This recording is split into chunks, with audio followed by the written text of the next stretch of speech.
मैं आपको थोड़ा सा सिर्फ दलाल स्ट्रीट की ओर ले जाना चाहूँगा।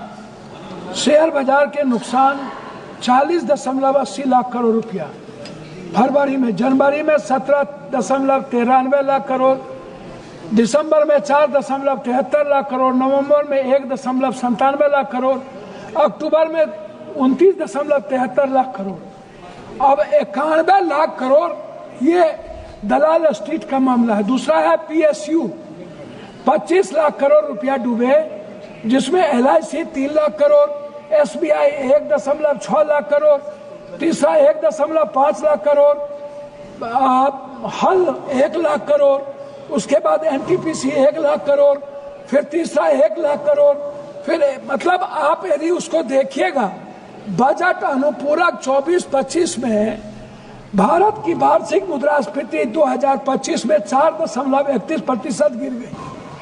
और यदि हम वहां आते हैं, मुख्य रूप से खाद्य कीमतों की गिरावट 24 में 6.2% बनाम 8.4% के कारण, जो भारतीय उपभोक्ता मूल टोकरी का लगभग आधा हिस्सा बनाती है सब्जियां, या नरम मुद्रास्फीति 11.35% बनाम 26.56% के कारण ईंधन और प्रकाश के लिए अपस्फीति बनी रही -138% बनाम 1.39, और मुद्रा स्थिति अस्थिर रही 2.76 बनाम 2.71।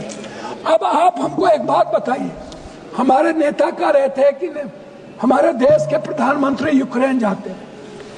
मैडम, पूरा नॉर्थ ईस्ट की बात कह रहा हूं, मैं मणिपुर गया था।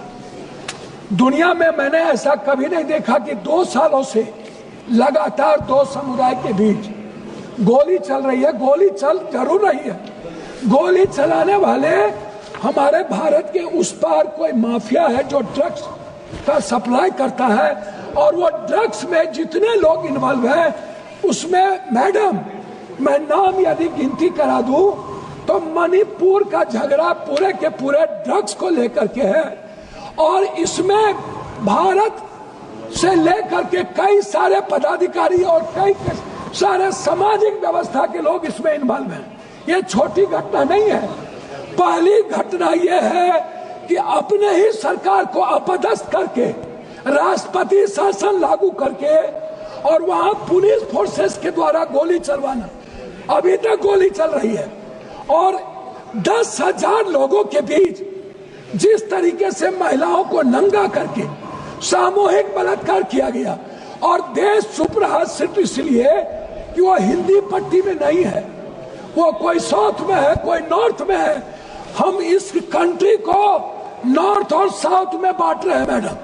हम इस कंट्री को जाट, सिख, दलित, मराठा जाति में बांट रहे हैं मैडम। इस कंट्री को एक नहीं कर सकते। जो बजट का इसमें जो स्थिति है, मैं उसमें आपको पहले ही बता दिया। मैं दूसरी बात कहना चाहूंगा मैडम कि बजट कोई सिर्फ मणिपुर के राजनीतिक व्यवस्था, मैडम बोलने तो दिया जाए, मैं सिर्फ बिहार की ओर थोड़ा सा आपको ध्यान दिलाना चाहूंगा। मैं आता हूं इस बजट को बेरोजगारी भत्ता की तरफ। 30,000 लगभग मैडम, 30 करोड़ लगभग लोग, बच्चियां और बेटे बेरोजगार हैं, अशिक्षित हैं। उस बेरोजगारी भत्ता पर बजट के लिए इस हिंदुस्तान की सियासत का कोई भी एक भी बजट के लिए कोई प्रावधान नहीं है। दूसरी तरफ मैडम, फार्मर्स की बात आती है। मैडम, फार्मर कितना है? 1 बीघा से 5 बीघा वाले जमीन वाले मैडम मात्र 3.2% लोग 5 से 10 बीघा है, और 10.1% है 1 बीघा से 5 बीघा। उसके बाद टोटल बटेदार है, दहियारी मजदूर है, बधुआ मजदूर है। ये किनको दे रहे हैं बीमा फसल योजना? फार्मर को आप बटेदार को क्यों नहीं लाते? आप क्यों नहीं लाते बधुआ मजदूर को? आप क्यों नहीं लाते? मैडम, मैं बात कर रहा हूँ, हम आना चाहते हैं रेहरी, मैं आना चाहता हूँ जो रेहरी पट्टी पर बेचता है, उनके लिए इनके पास कोई योजना नहीं है। मैडम, दूसरा चीज मैं आना चाहूंगा, जो सबसे बड़ा बोझ इस हिंदुस्तान पर है वो हेल्थ को लेकर और एजुकेशन को लेकर है। मैडम, आयुष्मान 5 लाख दे दीजिए, आयुष्मान के लिए कितने लोग उसमें प्रावधान है वो देख लीजिए। मेरा मानना है कि इस सरकार का बजट जो जांच है, जो जांच कंप्लीट लोगों के लिए है, अल्ट्रासाउंड है, सीटी स्कैन है, एमआरआई है, जांच ब्लड जांच है, सैंपल है, आप इस जांच को कोई फ्री नहीं करते। यह जांच सबसे ज्यादा बोझ है इस हिंदुस्तान के मिडिल क्लास पर, गरीब पर। इसको आप बजट में नहीं लाए। दूसरी चीज, एजुकेशन में कोचिंग जो है, कोचिंग मैडम खत्म करूंगा, मिडिल क्लास के बच्चों पर सबसे ज्यादा बोझ पड़ता है। आप क्यों नहीं कोचिंग पर प्रावधान करते हैं? क्यों आप बच्चों को उसी कॉलेज में जहां पर आप बीए और जहां पर आप टेक्निकल देते हैं वहीं पर आप नौकरी की बात करते हैं?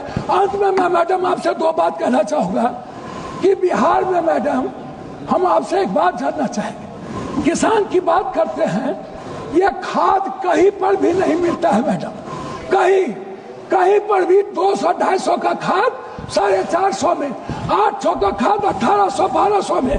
मैडम मैं आपसे एक आग्रह करना चाहूंगा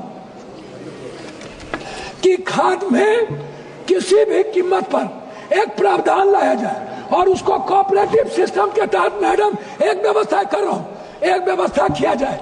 किसान को जब तक आप कहते हैं उन्नत बीज, अब खाद और बीज मिलता कहाँ है? आउट ऑफ मार्केट, और वो पूंजीपतियों के हाथ के द्वारा फिर किसान को दिया जाता है। इसीलिए मैडम आप बिहार के बारे में, कोसी सीमांचल के बारे में मैं 2-3 बात कहना चाहूंगा। नहीं, मैं 2-3 बात, सिर्फ 2-3 बात कहना चाहूंगा मैडम, बस 2-3 बात। एक तरफ हम कई बार हम लोगों ने इनसे आग्रह किया, ये बार बार कहते हैं कि हमने एक पेटा में हम एयरपोर्ट की बात कर रहे हैं। मैडम ये ना तो भागलपुर गए हमारे प्रधानमंत्री जी, ये प्रधानमंत्री जी मुजफ्फरपुर भागलपुर राज कर रहे हैं। आप रक्सौल के एयरपोर्ट पर आपने प्रावधान, अंतिम में कह रहा हूँ कि सहरसा में एम्स खुलने की व्यवस्था हो गई थी, भारत सरकार को जमीन दे दिया गया था, लेकिन सहरसा के एम्स को हटा करके आपने कोई प्रावधान, हमारे कोसी सीमांचल में सबसे ज्यादा कैंसर, टीबी, दमा एम्स होना चाहिए, कोसी एक कैंसर का हॉस्पिटल होना चाहिए पूर्णिया में, आपने कोई प्रावधान नहीं दिया। मेरा आग्रह आपसे है कि आप कम से कम एक चीज करिए, आप विशेष राज कुछ मत दीजिए, बंद पड़े फैक्ट्री को आप एक योजना के तहत बजट में प्रावधान कीजिए। ठीक है जी, और विशेष राहुल सिंह लोधी जी, बहुत बहुत जी।